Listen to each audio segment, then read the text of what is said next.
você pensar nas formas de organização de uma sociedade, da participação do Estado na economia, da economia particular do indivíduo, nós vamos ter estados que cuidam de tudo, absolutamente tudo. Você não tem nenhum tipo de privilégio, você não adquire nada, tá? Você não terá propriedade privada, enfim, toda propriedade privada pertencerá ao Estado, né? Em contrapartida, o Estado vai cuidar de tudo, né? Ele vai te dar saúde, vai te dar educação, vai te dar absolutamente tudo, mas você vai ser controlado pelo Estado, ou seja, você não terá condição de ter patrimônio nenhum, né?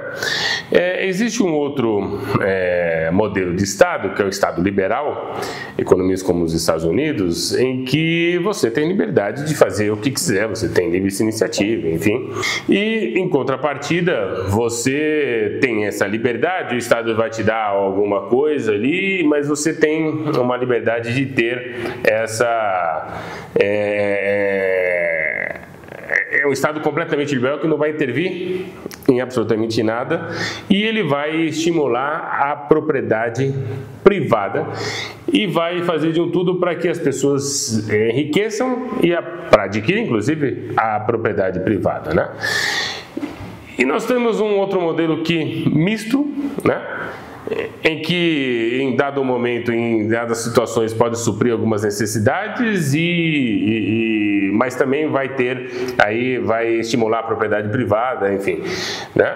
Nós estamos falando aí de um modelo misto, que em determinadas situações você vai ter alguma coisa, o Estado vai prover algo, né, algum serviço, mas também vai te ter a liberdade que você vai te dar a liberdade de você adquirir patrimônio, ou seja, estimular a sua atividade, vai intervir em alguns aspectos, enfim.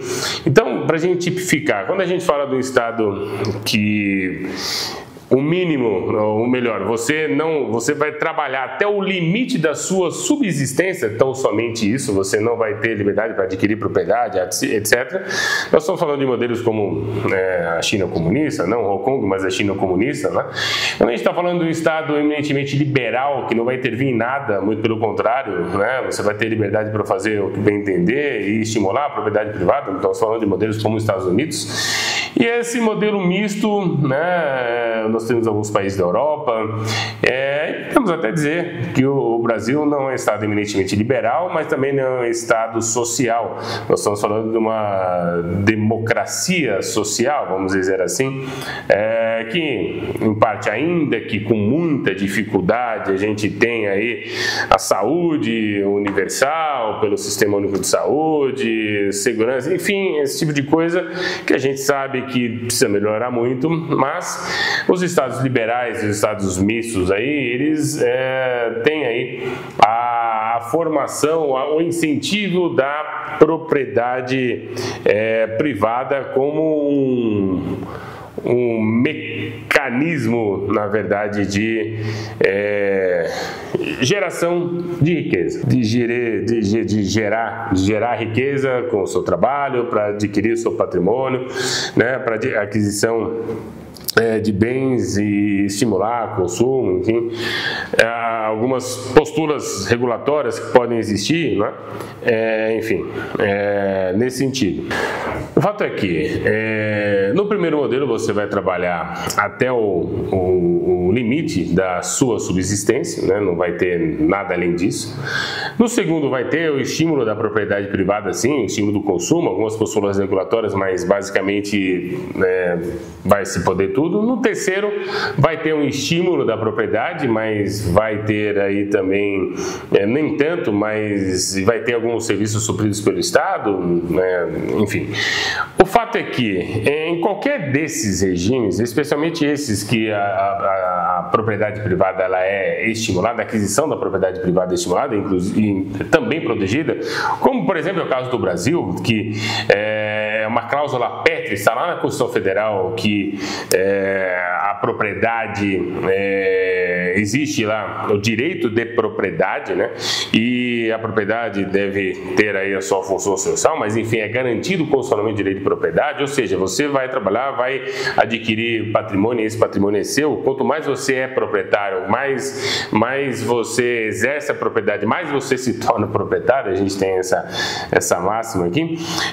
As pessoas, para garantir aí a sua evolução patrimonial e ter uma garantia, porque é o seguinte, nesses estados liberais, você vai precisar trabalhar para além daquilo que necessariamente você vai precisar. Porque, vamos lá, ao contrário lá naquele estado que provém tudo, né, que tem intervenção total, que você vai trabalhar no limite da sua subsistência, porque todo o resto é fornecido pelo governo, nos estados liberais, nos mistos, enfim, você vai precisar trabalhar para se manter, né, mas também para garantir uma reserva. Porque vamos imaginar, você tem aí um custo mensal de 10 mil reais, então você tem 10 mil reais, você vai precisar trabalhar para adquirir esse patrimônio financeiro, né, para você que tenha a condição de ter esse patrimônio aí, de ter essa quantia mensal que vai precisar para a sua subsistência, não é isso? Mas imagina que um dia você fica doente, não pode trabalhar, enfim, então é preciso que trabalhe um pouco mais, até para que você consiga gerar riqueza no sentido de ter não só as suas despesas pagas, mas ter a condição de investir, de ter lazer, enfim. Então, o valor, né, o trabalho vai ser necessário para além daquilo que seja necessariamente ou estritamente necessário para a sua subsistência. Então, para isso, para adquirir essa riqueza, para adquirir essa reserva, melhor dizendo, as pessoas tendem a adquirir o patrimônio, né, bens imóveis, né? Bens imóveis. Por quê? Os bens imóveis são bens de segurança, são bens que têm uma mínima manutenção, enfim, bens que podem, inclusive, gerar uma renda. Um detalhe importante, além de você trabalhar um pouco a mais para ter esse acúmulo de riqueza, esse acúmulo de reserva, né, para aqueles imprevistos, você tem que ter em mente uma seguinte questão. Esse valor esse tempo que você vai precisar trabalhar mais e para ganhar mais, vai ser também para que você consiga ter uma aposentadoria que, por exemplo, mantenha aquele valor que você veio trabalhando a vida inteira, custeando a sua vida, porque se você depender da Previdência, você não vai conseguir ter o valor integral, porque se você não tiver uma Previdência privada, a Previdência que é paga pelo Estado não vai suprir todos as suas necessidades. Então, você vai ter que trabalhar um pouco a mais para ter essa reserva, para aqueles momentos que você não tiver mais essa força de trabalho que você tem hoje, você consiga manter a sua família, manter seu cônjuge, seus filhos, enfim. Então, nesse sentido que é preciso enxergar essa necessidade. E também não são raros os casos que você deseja e quer trabalhar um pouco mais para deixar uma garantia financeira para a sua família. É aquilo que eu falei, a reserva não só para que você consiga se manter a sua família, mas para deixar um legado, né? Deixar patrimônio, deixar que a sua família, quando você não estiver mais aqui, que a sua família fique bem, fique estruturada, consiga se manter através daquela riqueza que você gerou. A forma mais segura que as economias capitalistas encontraram para fazer isso é através da aquisição de imóveis. E por que eu digo a forma mais segura? Porque ter um imóvel custa pouco, até quase nada para se manter. Não tem tantos custos como manutenção, né? Se você fizer tudo corretinho, você não vai gastar muito para manter. E se você conseguir até gerar uma renda com esse próprio patrimônio, você vai conseguir que ele mesmo se mantenha. É mais seguro porque é garantido para você deixar para uma próxima geração, que, por exemplo, se eu pretender deixar ações da Apple, ao invés de deixar imóveis, eu vou estar deixando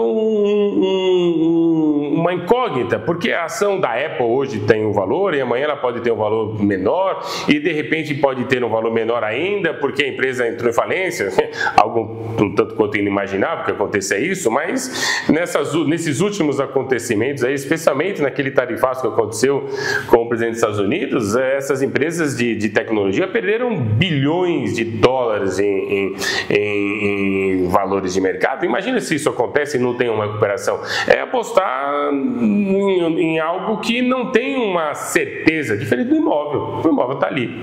Então, esse sentido, quando você fala disso, de ações, por exemplo, é apostar na mão dos outros. Ao contrário, o imóvel traz uma segurança muito maior para que você consiga e possa deixar para os seus filhos, para os seus herdeiros, para aquela pessoa que você queira beneficiar.